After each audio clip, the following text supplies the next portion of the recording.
হে তরুণ ভাইরা আমার, একবার ভেবে দেখেছো কোন নেতার পিছে ছুটছো? কোন নেতার সাথে রাজনীতি করছো?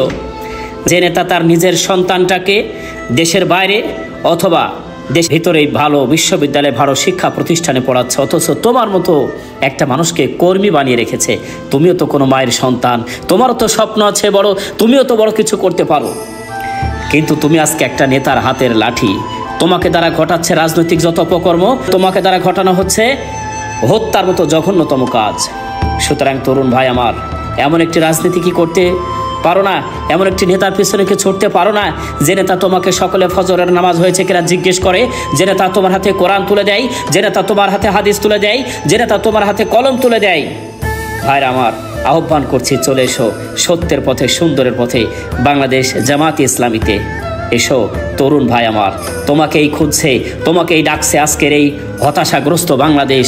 তোমার শক্তিতেই বলিয়ান হয়ে আগামী দিন শান্তির অমিয় ধারা ববে আমাদের দেশে।